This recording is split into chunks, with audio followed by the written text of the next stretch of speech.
여러분은 부흥을 경험해 본 적이 있습니까? 아마 이 질문에 여러분의 대답은 두 가지로 엇갈릴 것 같아요. 부흥을 경험해 본 적이 있다고 말하는 지체들이 있을 거고요. 한 번도 그것을 보거나 경험해 본 적이 없다고 말하는 지체들도 있을 것 같습니다. 한국은 그 유명한 평양 대부흥을 경험했던 나라이죠. 놀라운 것은 부흥이 단지 그 시대만으로 끝나지 않았다는 거예요. 거의 100년 가까이 20세기 초부터 말까지 하나님은 우리 대한민국을 축복해 주셨습니다. 그래서 그때에는 어느 교회든지 부흥하는 은혜와 또 성장하는 축복을 누렸죠. 사람이 많이 모이는 것은 물론이거니와 교회마다 성령을 체험하고 회심하는 역사가 가득히 일어났습니다. 그때에는 불신자들이 교회에 왔다가 성령을 받아 삶이 뒤집어지는 역사가 그렇게 희귀한 일이 아니었습니다. 그때 우리 한국 교회는 예배에 뜨거웠고요. 무엇보다 기도하는 일에 힘썼습니다. 우리 대한민국 교회는 세계가 주목할 정도로 기도하는 일에 힘썼던 교회였죠. 그리고 그러한 은혜를 경험하는 가운데 그리스도께 자기 인생을 드리기로 헌신하는 사람들이 굉장히 많았었고요. 특별히 세계 각지에 복음을 전하고자 선교사로 나가겠다고 헌신하는 사람들도 많았습니다. 한때 우리나라는 세계에서 두 번째로 선교사를 많이 보내는 나라였죠. 인구 대비로 따지자면 첫 번째로 많이 보내는 나라였고요. 저도 부흥의 끝물을 조금 맛본 사람입니다. 감사하게도 부흥을 맛보았기 때문에 만약 부흥을 맛보지 못했다면 부흥을 알지 못하는 채로 부흥을 설교하는 사람이 될 뻔했습니다. 저는 대학부 때 굉장히 좋은 교회를 다녔고요. 하나님의 복음이 공동체 가운데 흥황할 때 어떤 일이 일어나는지를 직접 보고 경험했습니다. 복음 때문에 회심하고 삶이 뒤집어지는 사람들을 그렇게 많이 보았고요. 또 복음 때문에 자신의 죄인됨에 아파하면서도 그리스도의 사랑으로 서로를 사랑하고자 마음껏 자신을 내어주는 선배들, 형들, 누나들, 또 동기들을 보면서 20대 청년 시절을 보냈습니다. 하지만 오늘날 이 시대는 부흥이 희귀해진 것 같습니다. 워낙 교회마다 침체되고 부흥이 잘 일어나지 않다 보니까 이제는 부흥이 일어나지 않는 것이 마치 당연한 일처럼 되어 버렸습니다. 물론 소소한 은혜가 없다는 뜻은 아닙니다. 예배를 드리면서 또 찬양하고 기도하고 말씀을 들으면서 하나님께서 주시는 소소한 은혜들은 있죠. 하지만 하나님께서 정말 이곳 가운데 임재하시는 것이 너무나도 무겁게 느껴져서 자발적으로 하나님의 거룩하심 앞에 꿇어 엎드려 경배하는 예배는 찾아보기 어렵게 되었습니다.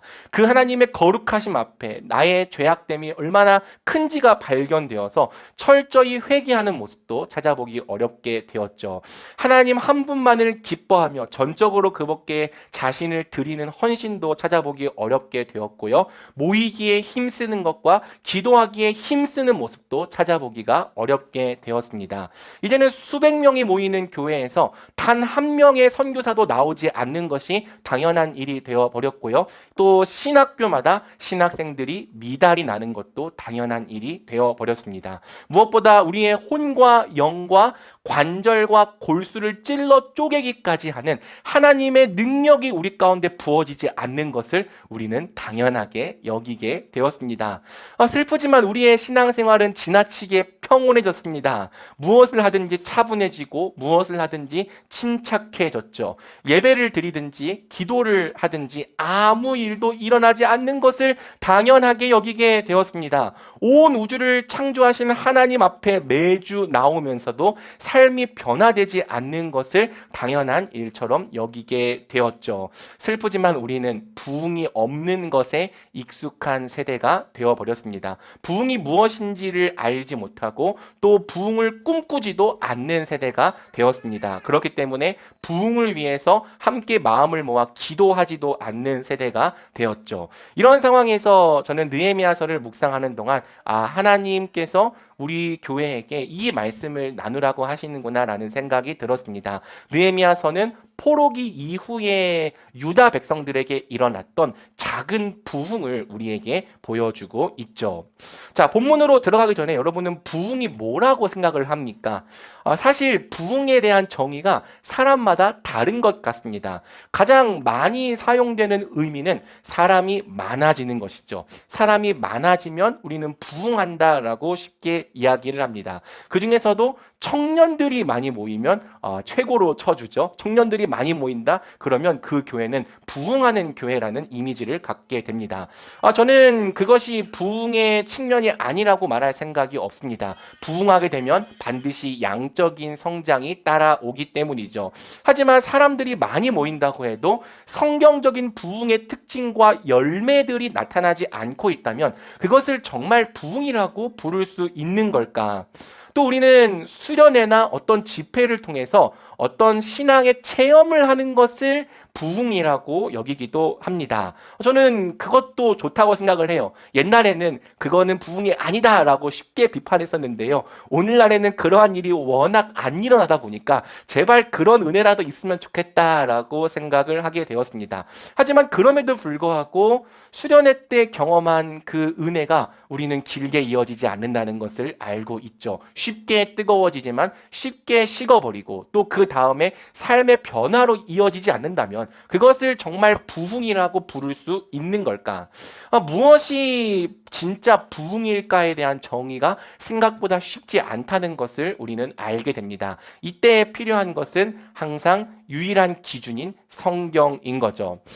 부흥은 하나님의 주권에 속한 일입니다. 어떤 방법론을 통해서 이룰 수 있는 일이 아닙니다. 그래서 제가 오늘 이 설교를 하는 것은 우리 힘으로 부흥을 이루자라고 말하려는 것이 절대로 아닙니다. 다만 성경이 그려주는 부흥의 모습을 함께 보면서 이 청사진을 놓고 꿈꾸자, 같이 기도하자는 것이죠. 그리고 또 오늘 본문을 통해서 그럼에도 불구하고 우리가 부흥을 위해 해야 할 일이 있다는 것을 발견하게 될 것입니다. 그 일에 함께 헌신하며 순종하자는 것입니다. 특별히 오늘 설교를 나누는 동안에 제가 나누는 중간중간에 제가 좀 이 책을 인용하려고 하는데요. 마틴 로이드 존스라고 영국의 위대한 강해 설교자였던 분이 계십니다. 그분이 웨스트민스터 채플에서 부흥에 관하여 설교했던 내용을 모아놓은 책이 이 마틴 로이드 존스의 부흥이라는 책인데요. 나중에 기회가 된다면 여러분 꼭 읽어보시길 권면합니다. 이 내용을 함께 중간중간에 인용하면서 성경이 우리에게 보여주는 부흥이란 무엇인지 함께 말씀을 통해 살펴보도록 하겠습니다. 자, 본문은 일곱째 달 첫날에 유다 백성들이 모였다라는 언급으로 시작이 됩니다. 그러고 나서 일곱째 달이 됐고 그때 이스라엘 자손들은 모두 자기 마을에 있었습니다. 그때 모든 백성들이 물문 앞 광장에 일제히 모였습니다. 그러고는 학사 에스라에게 여호와께서 이스라엘에게 주신 모세의 율법책을 가져와 읽어달라고 했습니다. 유대력으로 일곱째 달 첫날은 나팔절이라고 불리는 날입니다. 이 나팔절은 유대인들의 새해입니다. 그리고 이것이 신약으로 넘어오면은 예수님의 재림과 함께 새로운 세상이 열릴 것을 기대하고 소망하는 날이죠. 주목할 점은 백성들이 자발적으로 모여서 에스라 학사에게 율법책을 가져와 읽어달라고 청했다는 거예요. 여러분, 보통은 반대 아닙니까? 적어도 오늘날 우리 교회들의 모습은 그런 것 같습니다. 말씀을 향한 사모함을 찾아보기가 어렵습니다. 그래서 늘 제발 말씀 좀 같이 읽자, 말씀을 듣기 위해 모이자라고 사정사정하는 것은 목사들 쪽이죠. 그리고 억지로 모여도 사람들은 최대한 빨리 끝내달라고 요구를 합니다. 그런데 오늘 본문은 부흥의 조짐을 이렇게 보여주는 거예요. 백성들이 먼저 모였고 백성들이 먼저 율법을 들려달라고 청했다. 이상하게도 지금 이 백성들의 마음에는 하나님의 말씀을 듣기 원하는 사모함과 간절함이 사무쳐 있었습니다. 자, 그리고 더 놀라운 것은 이러한 사모함과 간절함이 특정 몇몇 사람에게만 있었던 것이 아니라 거의 대부분의 백성들의 마음속에 똑같이 있었다는 거예요. 그리하여 일곱째 달 1일에 제사장 에스라가 남녀 회중과 알아들을 만한 모든 백성들 앞에 율법책을 들고 나왔습니다. 그러고는 물문 앞 광장에서 남녀와 알아들을 만한 모든 사람들에게 이른 아침부터 정오까지 율법을 큰 소리로 낭독했습니다. 그러자 모든 백성들이 그 율법책에 귀를 기울였습니다. 계속 남녀와 알아들을 만한 모든 사람들이 다 사모하여 자발적으로 모였다는 언급이 강조됩니다. 이들은 이른 아침에 모였는데요. 이 단어는 새벽을 의미하고요. 대체적으로 새벽 6시를 뜻합니다. 그러니까 이른 아침부터 정오까지라고 하면 6시부터 12시죠. 백성들은 이 이른 새벽에 무려 6시간 동안이나 하나님의 말씀을 들었던 거예요. 여러분은 6시간 동안 말씀을 들어본 적이 있습니까? 네. 제가 지금은 이제 한 40분에서 50분 정도 설교하는 많이 줄인 설교자가 되었는데요. 이전 교회에서는 꽤나 길게 설교하는 목사였습니다. 한 번은 예배 시간에 특별히 십계명을 설교할 때 90분을 설교한 적이 있었습니다. 근데 다행히도 그 설교 주제가 다들 좋아하고 굉장히 듣고 싶어 했던 주제였어요. 그 결혼과 성에 대한 간음하지 말라 십계명 강의였거든요. 그래서 알고 보니까 청년들이 그 설교를 막 서로 보내주면서 녹화본을 돌려보고 막 교회 안 다니는 외부 청년들에게도 보내주고 그랬더라고요. 아무튼 제가 아무리 설교를 길게 하는 설교자지만 최대 90분 수련회까지 가야 한 2시간 정도를 전합니다. 그런데 에스라 학사는요, 무려 6시간 동안 말씀을 전했고요. 백성들은 그 6시간 동안의 말씀을 바깥에서, 외부에서 다 들었습니다. 오늘날 30분도 설교를 듣기가 힘들어서 20분으로 줄여달라고 하는 것이 평균적인 상황임을 생각해 본다면 굉장히 놀라운 일이 일어났다는 것을 알 수 있죠. 자, 그리고 본문은 백성들이 말씀을 사모하는 마음과 더불어서 경외하는 마음으로 들었다는 사실을 우리에게 보여줍니다. 에스라가 백성들 위에 서서 그들이 보는 앞에서 그 책을 펼쳤습니다. 그가 책을 펴자 백성들이 다 일어났고요. 또 에스라가 위대하신 하나님 여호와를 찬양하자 온 백성이 손을 들고 아멘 하며 대답하며 얼굴을 땅에 대고 납작 엎드려 경배를 했습니다. 그리고 에스라는 레위 사람과 더불어 하나님의 말씀을 깨닫게 하기에 힘썼다라고 성경은 기록하고 있죠. 개역개정 성경으로 좀 가져와 봤는데요.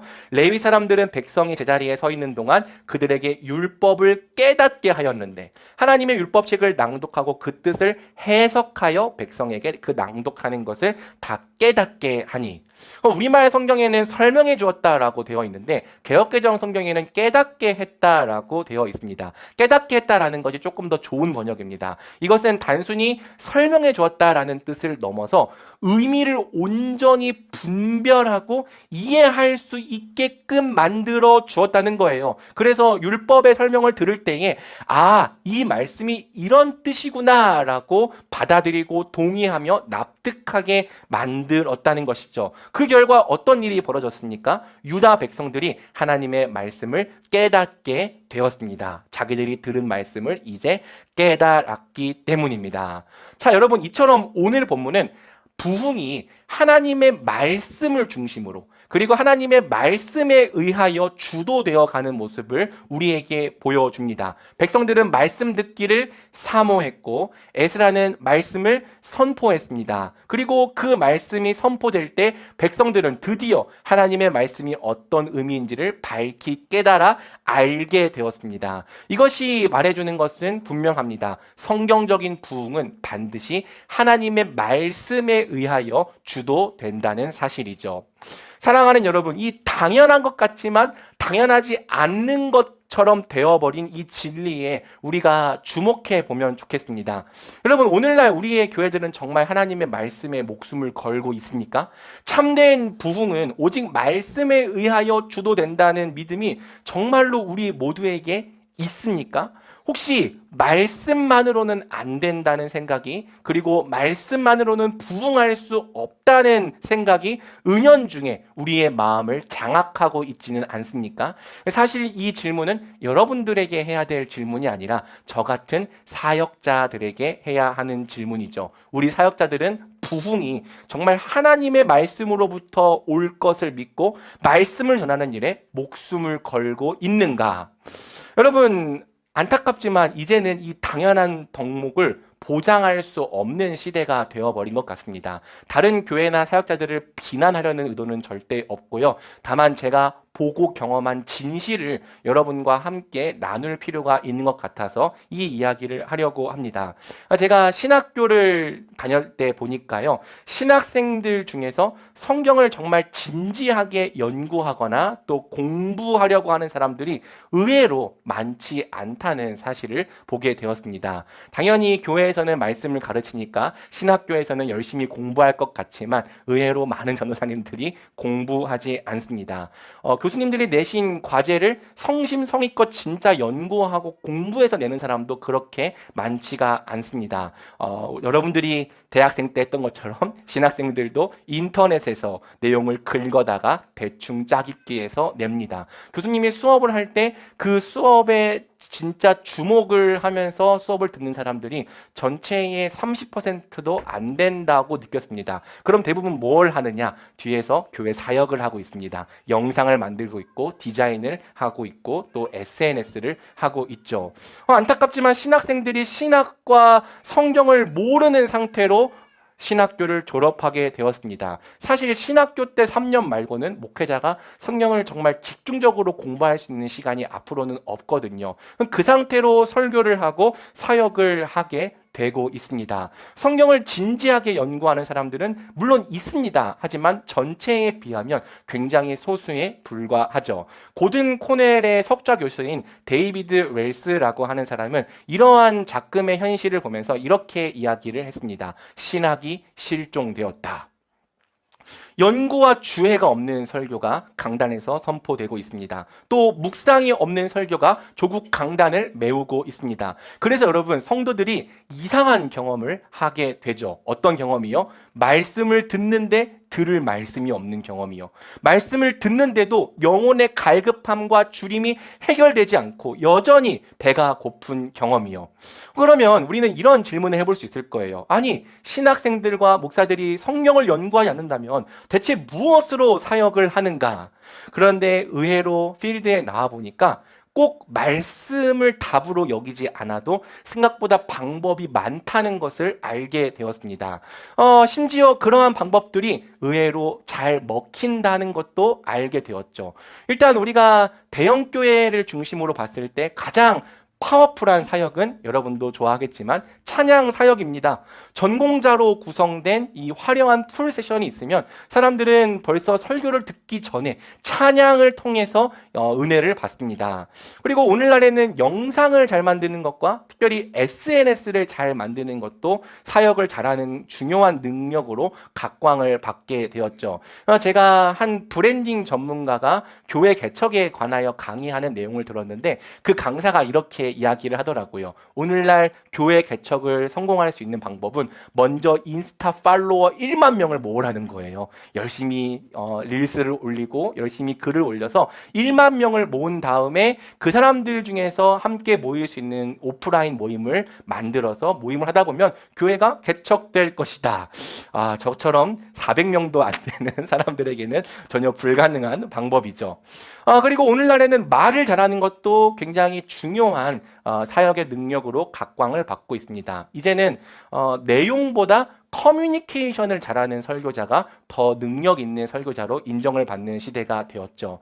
실제로 이 필드를 돌아다니는 유명 강사들 중에서 정말 성경적으로 내용이 건강하다고 말할 수 있는 강사들은 그렇게 많지 않습니다. 물론 좋은 강사들이 그 중에 진짜로 있습니다. 하지만 대부분의 분들 중에서 꽤 많은 이 부분들이 이 내용적으로 정말 좋다라고 말하기가 어렵습니다. 그럼 그 사람들이 왜 필드에 불려가고 또 강사로 다니게 되는가? 그 사람들의 공통적인 특징이 있습니다. 말을 잘합니다. 회중들과 호흡하는 스킬들이 남다릅니다. 회중들을 이 말로 들었다 놨다 할 수 있는 이 굉장한 언변을 갖고 있습니다. 그래서 이런 사람들이 성경을 신실하게 연구하고 끌어안고 주의해서 설교를 하는 목사들보다 훨씬 더 쉽게 주목을 받게 된 거죠. 다양한 프로그램을 통해서 부흥을 이루려고 하는 교회도 있고요. 또 사회 참여나 봉사를 통해서 교회의 부흥을 이루려고 하는 교회도 있습니다. 때로는 선교 사역 또한 교회의 열매가 아니라 부흥을 이루기 위한 도구처럼 사용되기도 하죠. 저는 이 모든 방법들이 다 잘못되었다라고 말하는 것은 아닙니다. 사실 모두 다 필요하고요. 이것들을 다 유의미하다고 생각하기 때문에 저도 열심히 하고 있습니다. 다만 잘 못하고 있을 뿐이죠. 하지만 만약 이러한 방법들이 어느새 성경을 대체할 수 있는 부흥의 수단처럼 믿어지고 있다면, 그렇게 신봉되고 있다면 교회는 점점 생명을 잃어가게 될 수밖에 없을 것입니다. 자, 앞서 말한 방법들은 다 제가 동의할 수 있는 방법인데 아무리 생각해도 동의할 수 없는 방법이 또 한 가지 있습니다. 그것은 선동이죠. 오늘날로 말하자면 가스라이팅이라고 하는 방법입니다. 특별히 여러분, 청년들이 많이 모이는 교회일수록 이러한 선동과 가스라이팅이 많은 경우를 제가 보게 되었습니다. 그러니까 청년들이 많다고 해서 다 좋은 교회가 아닐 수 있다는 것이죠. 크리스토퍼 와킨이 고상한 거짓말이라고 하는 죄의 문제를 이야기했는데요. 그것은 이것입니다. 고상한 목적을 제시하고 그 꿈을 제시하는 것을 통해서 사람들로 하여금 이것을 따르라고 부추기는 것이죠. 그리고 이것을 따르는 동안 그들이 원하는 희생과 또 여러 가지 대가를 감당하게 하는 방법입니다. 왜 그럴까 생각을 해보았는데 청년들의 때는 꿈에 의하여 쉽게 움직여지는 때거든요. 그래서 어떤 단체나 교회가 굉장히 고상한 꿈을 제시할 때 그것에 잘 감화되고 그것을 따르는 경향이 있습니다.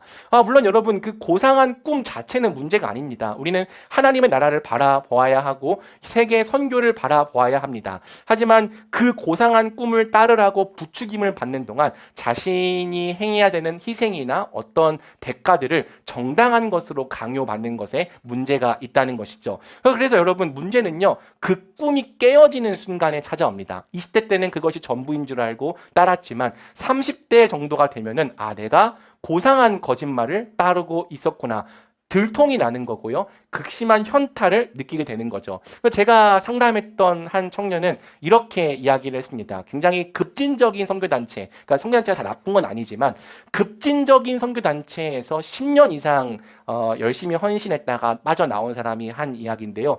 이렇게 이야기를 하더라고요. 지금까지 예수님을 위한다는 그 열심으로 정확하게 예수님을 거스르며 살아왔습니다. 저는 그렇게 살았던 시간이 치가 떨릴 정도로 후회됩니다.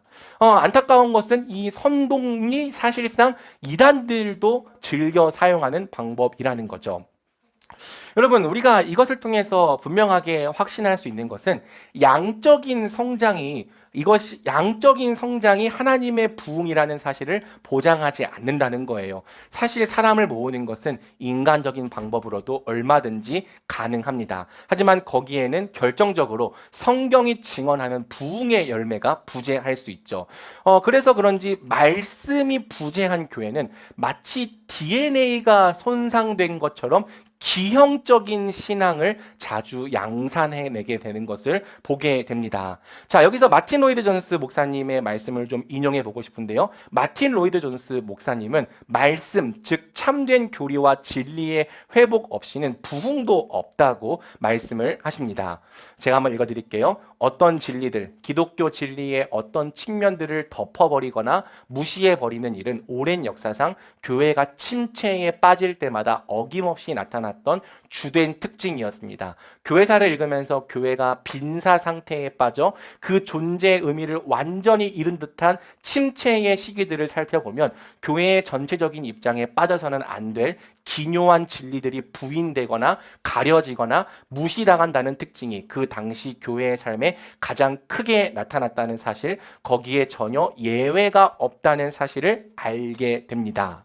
자, 그러면서 마틴 로이드 존스 목사님은 성경적인 부흥은 항상 말씀, 즉 참된 진리와 교리의 회복으로부터 온다고 이야기를 하는 거죠. 제가 제시하려는 마지막 원리는 기독교 신앙의 기본 교리를 재발견할 때 결국 부흥이 일어난다는데 전혀 예외가 없다는 것입니다. 부흥에 앞서 항상 교리의 재발견이 이루어집니다. 우리가 보기에는 부흥이 갑자기 임하는 것 같고 어떤 의미에서는 실제로 갑자기 임한다고 할 수도 있습니다. 그러나 역사를 주의 깊게 살펴볼 때마다 발견하게 되는 사실은 부흥이 실상 그 이전부터 조용히 진행되어 왔다는 것, 눈에 띄지 않는 사람들에 의해 미리 예비되고 있었다는 것입니다. 그 예비 작업은 항상 이 중대하고 영광스러우며 중심적인 진리들을 재발견하는 일로 이루어졌습니다. 여러분, 부흥을 위해서 반드시 필요하고 예비되어야 할 일이 이렇다면 우리가 할 일도 굉장히 명확합니다. 먼저 목사인 제가 해야 할 일은 무엇이겠습니까?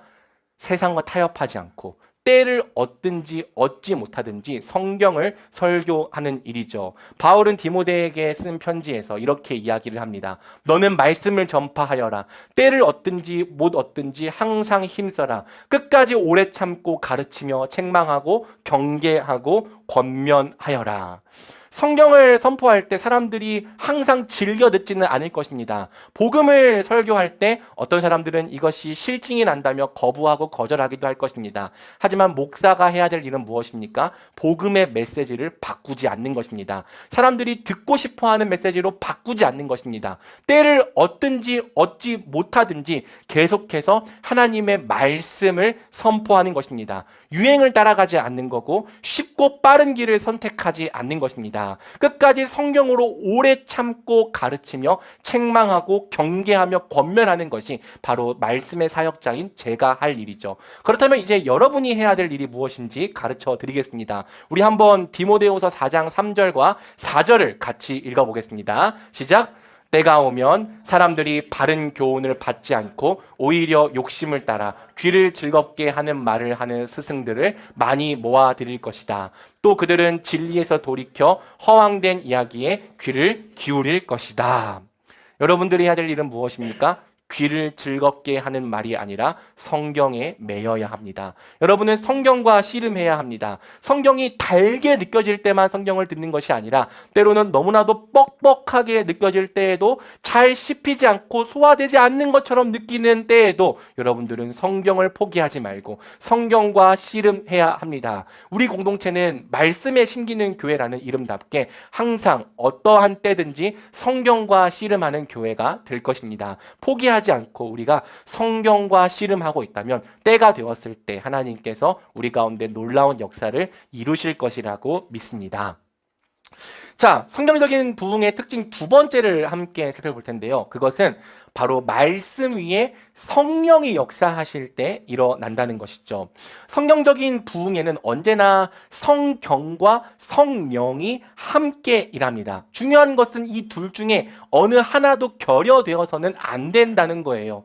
여러분, 성령 없이 성경만 추구하는 교회에 가보십시오. 그러한 교회는 아주 쉽게 차갑고 냉담한 지성주의에 빠집니다.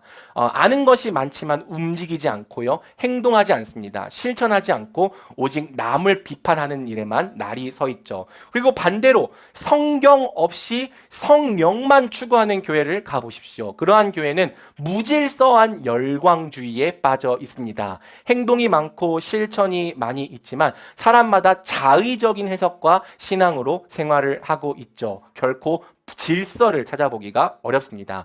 교회사 속에서 성경적인 부흥은 항상 성경과 성령이 함께 균형을 이루며 역사할 때 일어났습니다. 아니, 목사님, 오늘 본문에는 성령이라는 단어가 한 번도 안 나오는데요? 예, 맞아요. 나오지 않습니다. 그것은 구약 시대의 특별한 정황을 좀 생각해 볼 필요가 있어요. 아직 오순절 성령 강림 사건이 일어나기 전이기 때문에 구약 시대에는 성령의 사역이 명시적으로 드러나 있지 않고 뒤에 가려져 있는 경우가 많습니다. 하지만 드러나 있지 않다고 해서 성령의 사역이 없었던 것은 아닙니다. 오히려 신약의 빛을 통해서 바라본다면 오늘 본문은 명백하게 성령의 사역이 일어나고 있다는 사실을 알 수 있는 것이죠. 자, 성령께서 부흥을 어떻게 주도해 나가시는가 좀 단계적으로 살펴볼게요. 첫 번째로 성령은 백성들의 마음 가운데 말씀을 사모하는 마음을 주셨습니다. 아까 우리가 본 것처럼 백성들이 먼저 말씀을 듣기 위해 모이고 에스라에게 청했다라고 했잖아요. 여러분, 말씀을 사모하는 마음이 왜 성령의 사역일까요? 간단합니다. 죄인의 본성으로는 절대로 말씀을 사모하거나 바라는 것이 불가능하기 때문입니다. 특별히 오늘날처럼 하나님이 없다고 말하고 영적인 것을 길에 굴러다니는 돌멩이보다도 무가치하게 여기는 시대에는 더더욱 그러한 일이 불가능하기 때문이죠. 그런데 여러분, 이상하게도요, 사역을 하다 보면 말씀의 마음이 활짝 열려 있는 사람들을 발견하게 될 때가 있습니다. 그런 사람들의 특징이 무엇인지 압니까? 말씀을 듣고 싶어 합니다. 한 번 듣고 끝나는 것이 아니라 말씀을 계속해서 더 듣고 싶어 합니다. 어떤 지체가 그렇게 고백을 하더라고요. 목사님의 말씀이 선포될 때 말씀이 끝나는 것이 너무 아쉽다. 더 듣고 싶다라는 마음이 제 안에 있었습니다. 또 꿀과 같이 그 말씀이 달게 느껴집니다. 라고 고백하는 지체들이 있죠. 여러분, 이러한 상태가요, 절대로 일반적인 상태가 아닙니다. 씨 뿌리는 자의 비유처럼 대부분의 사람들은 말씀을 그냥 튕겨냅니다. 그런데 어떤 사람들은 이상하게도 마음이 부드럽게 기경이 되어 있더라는 것이죠. 예수님이 말씀하신 것처럼 좋은 땅, 옥토가 되어 있는 것입니다. 좋은 땅에 있다는 것은 착하고 좋은 마음으로 말씀을 듣고 지키어 인내로 결실하는 자니라. 그야말로 마음밭이 옥토가 되어 있는 사람들을 보게 될 때가 있습니다. 그런 사람들은요, 이런 태도를 갖고 있는 것 같아요. 어떤 말씀이든지 내게 떨어져 봐라. 내가 30배, 60배, 100배로 결실해 주마. 그런 마음 태도를 갖고 있는 사람들은요, 언제나 예외 없이 결실하게 되는 것을 보게 됩니다. 다른 지체들의 고백을 말한 것이 아니고 다 우리 교회 성도들이 했던 고백입니다. 우리 교회에는 참 그러한 마음을 가지고 있는 분들이 많은 것 같아요. 그래서 제가 자주 이런 얘기를 해줍니다. 우리 교회는 옥토가 많다. 박옥토도 있고 송옥토도 있고 김옥토도 있고 옥토들이 많다는 것, 그것은 굉장히 놀라운 일이고 명백한 성령의 사역이라고 할 수 있겠죠. 그리고 만약 이러한 옥토가 되어 있는 마음이 단순히 한두 명 정도가 아니라 교회 전체적으로 있다면 그것은 명백하게 부흥의 조짐이라고 말할 수 있습니다. 자, 여기서 어떤 일이 또 벌어지는지 보겠습니다. 둘째로 백성들은 하나님의 말씀을 밝히 깨달아 알았습니다. 자, 이것을 성령의 좀 사역으로 어려운 말로 조명하심이라고 부릅니다. 여러분, 사실 우리가 말씀을 듣고도 죄를 회개하지 않고 복음 앞에 생명을 들이지 않는 이유는 말씀을 깨달아 알지 못했기 때문이 아닙니다. 이것은 말씀을 깨달아 알지 못했기 때문입니다. 여러분, 이것은 지식적인 알을 의미하는 것이 아닙니다. 저는 더 깊은 차원의 알을 이야기하는 거예요. 말씀을 들을 때에 그것이 나의 영혼의 차원에서 전인격적으로 깨달아지는 차원의 일을 이야기하는 거죠. 문제는 말씀이 우리 영혼을 깨워서 진리를 깨닫게 하는 일은 우리 스스로 할 수 있는 일이 아니라는 것입니다. 여러분, 그런데도요, 이상하게도 그런 일이 일어날 때가 있습니다. 지식적인 알을 넘어서 그 말씀이 우리 영혼의 깊이에서 깨달아지는 경우 말이죠. 여러분, 당신은 죄인이다. 여러분, 이 지식을 여러분들이 몰랐습니까? 여러분들은 이미 어렸을 때부터 이 지식에 대해서 굉장히 많이 들어왔습니다. 그런데 머리로 내가 죄인이라는 것은 알지만 한 번도 그것이 정말로 그러하다라고 느껴진 적이 없습니다. 죄 앞에 있는 내가 얼마나 끔찍하고 비참한 상태에 있었는지를 느껴본 적이 없습니다. 그런데 성령께서 깨닫게 하시잖아요. 갑자기 죄가 얼마나 크고 두려운 것인지 느껴지기 시작합니다. 지금 이 죄 때문에 하나님이 얼마나 크게 진노하고 계시는지 두려움이 생깁니다. 그리고 내가 이 죄의 문제를 해결하지 않는다면 영원한 지옥과 사망의 형벌을 면할 수 없겠구나, 끔찍하게 느껴집니다. 여러분, 어떤 일이 벌어진 것입니까? 성령께서 말씀을 밝히 깨달아 알게 하신 것입니다.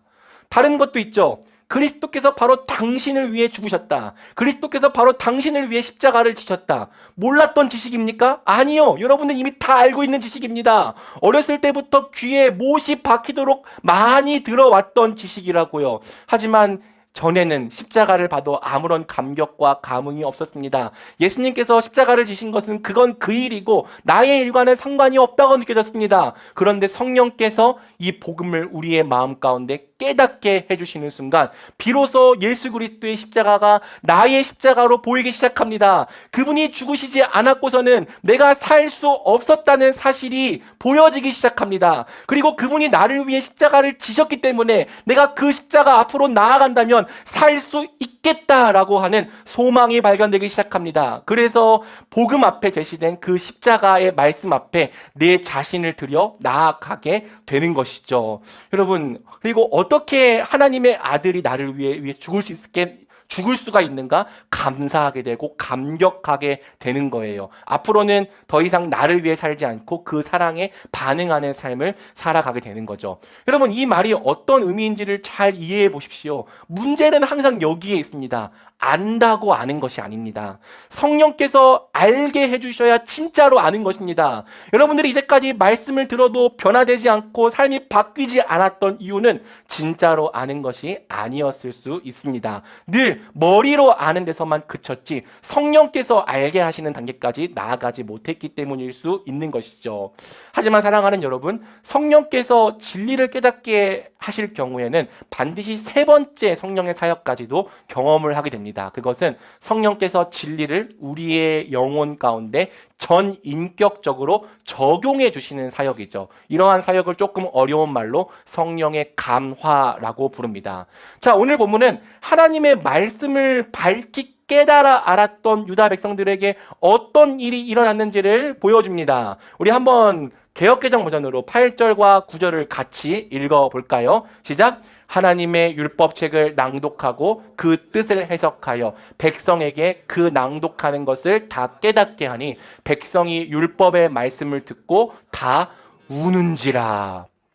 백성들은 말씀을 깨닫기 시작했습니다. 하나님의 말씀이 어떤 의미인지를 알기 시작했습니다. 그리고 그 말씀을 깨닫게 된 순간 울기 시작했습니다. 단순히 눈물이 찔끔 난 정도가 아니었습니다. 이들이 얼마나 심하게 애통해하며 통곡했던지 느헤미야와 에스라와 레위인 전부가 나서서 이제 그만 울라고 말려야 했을 정도였죠. 그러자 총독 느헤미야와 제사장이자 학사인 에스라와 백성들을 가르치던 레위 사람들이 모든 백성들에게 말했습니다. 이날은 우리 하나님 여호와의 거룩한 날이니 슬퍼하거나 울지 말라. 느헤미야가 그들에게 말했습니다. 가서 좋은 음식과 단 것을 마시고 아무것도 준비하지 못한 사람들에게도 나누어 주라. 이날은 우리 주의 거룩한 날이니 슬퍼하지 말라. 여호와를 기뻐하는 것이 너의 힘이다. 아니, 목사님, 언제는 감정주의를 경계하라면서요. 예, 맞아요. 여러분, 은혜를 받은 것의 기준을 감정에 두는 것은 굉장히 위험한 일입니다. 때로는 성령께서 감정을 움직이지 않고서도 세미한 음성을 통해서 그분의 진리를 알게 하시고 깨닫게 하시는 경우도 있기 때문에, 그리고 그러한 변화가 지속적으로 이어지는 경우도 있기 때문이죠. 하지만 여러분, 또 한 가지 진실을 얘기하자면요. 만약 성령께서 우리의 전 인격을 변화시키고 감화하신다면 우리의 감정이 움직이지 않을 수가 없다는 거예요. 여러분, 성령께서 일으키시는 변화는 전 인격적입니다. 그것은 우리의 지, 정, 의 전체를 변화시킵니다. 말씀 앞에서 우는 것은 전혀 잘못된 일이 아닙니다. 왜냐하면 하나님께서 우리를 변화시킬 때 지정의를 다 변화시킬 때 그 안에는 분명히 감정이 포함되어 있기 때문이죠. 오히려 울지 않는 심령이 되어 있는 것이 더 문제일 때가 훨씬 더 많습니다. 자, 여기서 우리가 봐야 될 것은 유다 백성들이 대체 무엇 때문에 울었냐는 거예요. 유다 백성들은요, 자신의 처지가 불쌍해서 울지 않았습니다. 또 자기 연민에 빠져서 울지 않았고요. 자기 신세를 한탄하며 울지 않았습니다. 물론 여러분 그렇게 울어도 괜찮습니다. 하지만 참된 부흥 때 일어난 울음이 어떤 울음이었는지를 우리가 살펴보자는 것이죠. 느헤미야 9장을 보면은 이 백성들이 어떤 이유 때문에 울었는지가 굉장히 긴 기도문에 드러나 있는데요. 이 백성들은요, 하나님의 신실하심을 깨달았습니다. 그분이 지금까지 우리 백성들을 향해서 얼마나 큰 은혜를 베풀어 주셨는지 신실하심을 깨달아 알았습니다. 그리고 또 무엇을 깨달았습니까? 우리가 그분을 얼마나 배반하고 배신하고 배역했는지를 깨달아 알았습니다. 이것이 결코 작은 죄가 아니었다는 사실을 깨달아 알게 되었습니다. 하나님은 우리를 이토록 사랑하셨는데 우리는 그분을 그토록 배반하고 배신하였구나. 바로 이 사실이 깨달아 알려질 때 유다 백성들은 울었던 것이죠. 여러분, 성령은 오늘날에도 우리를 같은 이유로 울게 하십니다. 성령께서 깨닫게 하시는 두 가지는 하나님을 아는 지식과 우리 자신을 아는 지식이에요. 그래서 종교개혁자였던 존 칼빈은 참된 지식은 항상 이 두 지식으로 되어 있으며 이 두 지식은 서로가 서로를 강화해주고 연결되어 있다라고 이야기를 하는 거죠. 하나님이 얼마나 신실하신 분이신가, 그분이 우리를 향해 얼마나 은혜로우셨고, 그분이 우리를 향해 얼마나 자비로우셨는가, 그분이 우리를 향해 얼마나 오래 참으셨는가, 그 하나님을 아는 지식, 그리고 거기에 대하여서 우리는 얼마나 범죄하였는가, 그분의 신실하심을 외면하고 얼마나 많이 배신하였는가, 내 자신을 아는 지식, 이 두 가지 지식이 하나로 만나게 될 때 우리는 울 수밖에 없는 것입니다. 절대 그 지식 앞에서 냉담할 수 없는 것입니다. 오히려 때로는 오열과 통곡하는 데까지 나아가기도 하는 것이죠. 자, 더 놀라운 것은요, 성령께서 주시는 감정이 단지 슬픔으로 끝나지 않았다는 사실입니다. 느헤미야 8장 12절은 이렇게 이야기를 합니다. 한번 같이 읽어볼까요? 모든 백성이 곧 가서 먹고 마시며 나누어 주고 크게 즐거워하니 이는 그들이 그 읽어 들려준 말씀을 밝히 알미라. 자, 여러분, 유다 백성들이 어떻게 했대요? 즐거워했다고 말합니다.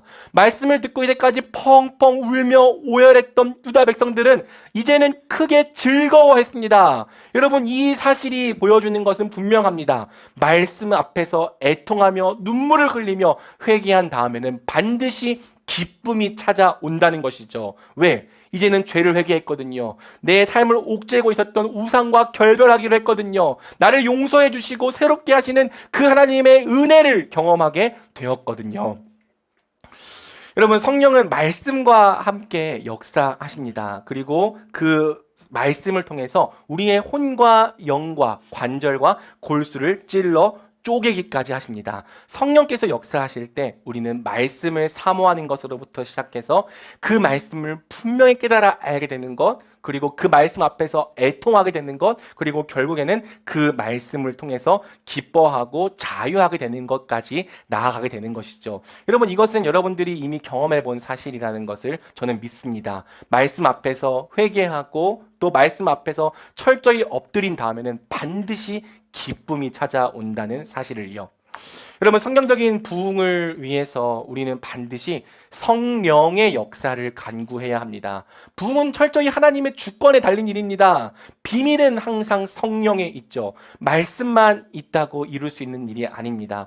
우리는 성령의 능력을 사모해야 합니다. 오직 하나님의 능력만이 우리를 변화시킬 수 있습니다. 성령에 무지하고 성령에 무관심한 교회가 늘 차갑고 침체되어 있는 이유가 바로 여기에 있는 것이죠. 부흥은 사람의 힘으로 이룰 수 있는 일이 아닙니다. 그럼 어떻게 해야 하는가? 마틴 로이드 존스 목사님의 말씀을 계속 읽어봐 줄게요. 우리 자신이나 우리의 모든 방법 및 조직, 모든 요령에 대한 지나친 자신감을 버려야 합니다. 하나님의 성령으로 충만해져야 한다는 사실을 깨달아야 합니다. 우리에게 필요한 것은 사람의 영혼 안으로 들어가 그것을 깨트리고 부수고 낮추어서 새롭게 만드는 능력입니다. 살아계신 하나님의 능력입니다. 우리는 하나님이 100년 전, 200년 전에 가지고 계셨던 그 능력을 오늘날에도 똑같이 가지고 계심을 확신해야 합니다. 그리하여 이제부터 그 능력을 구해야 하며 그 능력을 달라고 기도해야 합니다. 그 능력을 간구하고 사모해야 합니다. 이런 유에는 기도가 필요합니다. 진짜 부흥을 경험하기 원한다면 우리의 모든 방법, 우리의 모든 조직, 우리의 모든 요령에 대한 지나친 자신감을 버려야 합니다. 성경적인 부흥은 결코 인간의 방법으로는 이룰 수 없는 일이라는 것을 인정해야 합니다. 우리의 무력함을, 우리의 무능함을 하나님 앞에 고백해야 합니다. 모든 방법이 헛되다는 사실을, 성령의 역사 없이는 우리는 바뀔 수 없다는 사실을 고백해야 합니다. 그리고 이것을 진짜로 믿는다면 우리가 해야 할 일은 분명하죠. 기도해야 합니다. 이 믿음이 정말로 있다면 우리가 해야 할 일은 기도죠. 여러분, 기도는요, 단순히 하나님과 여러분의 개인적인 관계를 위해서만 하는 일이 아닙니다. 오늘날 이 개인주의적인 신앙은 그저 신앙의 범위를 여러분과 하나님 둘만의 관계로 축소시켜 버렸습니다. 그래서 다른 것을 위해 기도하지 않고 그저 나와 하나님과의 관계가 온전하다면 그것으로 기도의 제목이 끝났다라고 생각하죠. 하지만 성경은 우리에게 더 큰 것을 바라보라고 명령하고 있습니다. 그것은 바로 하나님의 능력이 우리의 교회 가운데 영광으로 임하게 되는 것을 함께 간구하라는 것이죠. 우리는 왜 모여야 합니까? 왜 함께 기도하여야 합니까? 우리의 영혼을 부수고 낮추어서 새롭게 만드는 성령의 역사를 간구하기 위해서입니다. 마틴 로이드 존스 목사님의 말씀을 읽어주겠습니다. 모든 부흥과 각성의 때에 그랬던 것처럼 지금도 하나님의 능력이 터져 나오기를 절박하게 집중해서 구하기 전까지는 어디에서도 희망을 찾을 수가 없습니다. 그렇게 기도하기 전까지 희망이란 없습니다. 그러나 우리가 기도하는 순간 희망이 생겨납니다. 여러분, 기도하지 않는다면, 우리가 하나님께서 우리 가운데 능력으로 임하실 것을 함께 모여서 간구하지 않는다면 우리는 부흥의 희망을 발견할 수 없을 것입니다. 함께 절박하게 그것을 구하지 않는다면 우리는 하나님께서 우리 가운데 임하시는 것을 볼 수 없을 것입니다. 하지만 이 말에도 주목해 보십시오. 우리가 기도하는 순간 희망이 생겨납니다. 사랑하는 여러분, 우리 함께 성령께서 우리 가운데 임하시고 역사하는 것을 구하지 않겠습니까? 같이 기도하지 않겠습니까? 우리 말씀에 심기는 교회가 바로 이 기도 제목으로 함께 기도한다면 우리에게 희망이 생겨날 줄로 믿습니다. 자, 이제 마지막으로 살펴볼 성경적 부흥의 특징은 부흥의 열매입니다. 우리는 대체 무엇으로 이것이 진짜 성경적인 부흥이라는 것을 확신할 수 있을까요? 우리는 수련의 신앙의 문제를 알고 있습니다. 수련의 신앙은 쉽게 뜨거워졌지만 쉽게 차가워진다는 것. 마치 무언가 변할 것처럼 보였지만 아무것도 변하지 않는다는 걸요.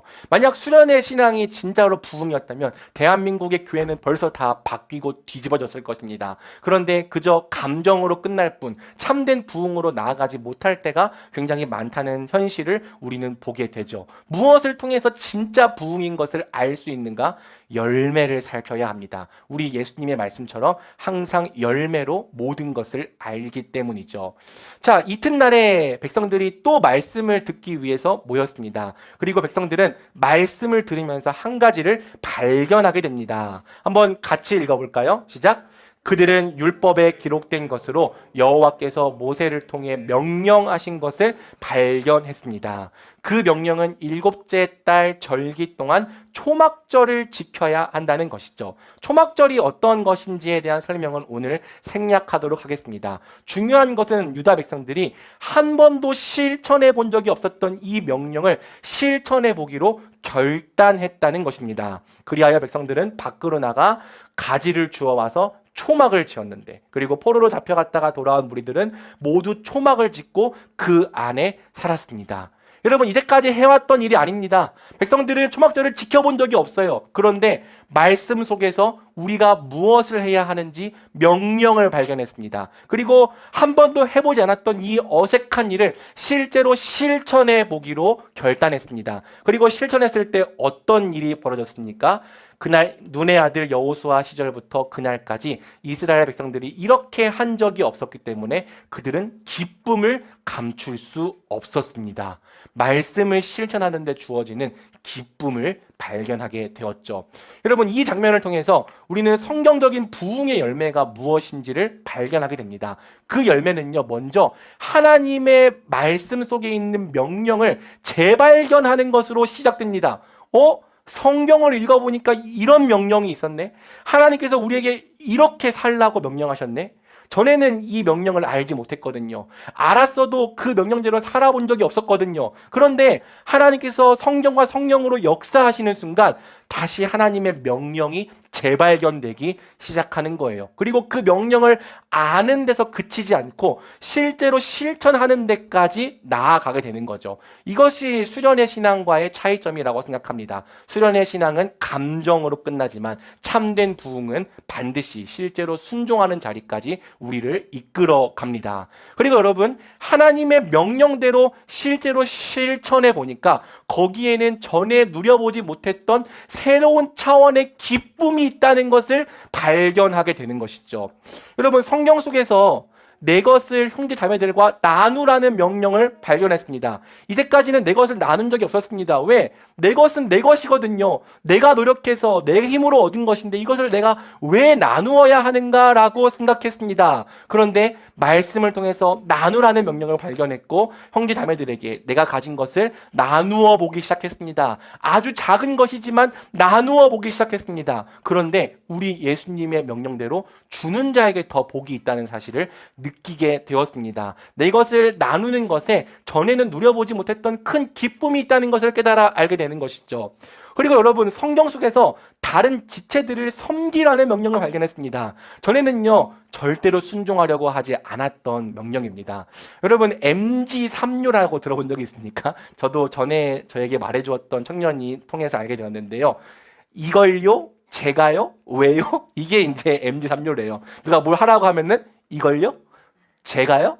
왜요? 자, 여러분, 이러한 태도, 그것이 우리의 본성이고 어쩌면 자연스러운 분위기입니다. 그런데 말씀이 성령이 우리를 설득하니까요. 아, 내가 다른 지체들을 섬겨야 하는구나라는 것을 발견하게 된 것이죠. 그리고 어색하지만 작은 것으로 다른 지체들을 섬겨보기 시작하는 겁니다. 그런데 섬기는 것이 비참하고 부끄러운 일이 아니라 우리 예수님을 닮아가는 길이고 또 그분께서 먼저 누리셨던 기쁨을 함께 누리는 일이라는 것을 우리는 섬겨보는 가운데 알게 되는 거예요. 섬기지 않았다면 몰랐을 새로운 종류의 즐거움을 발견하게 되는 거죠.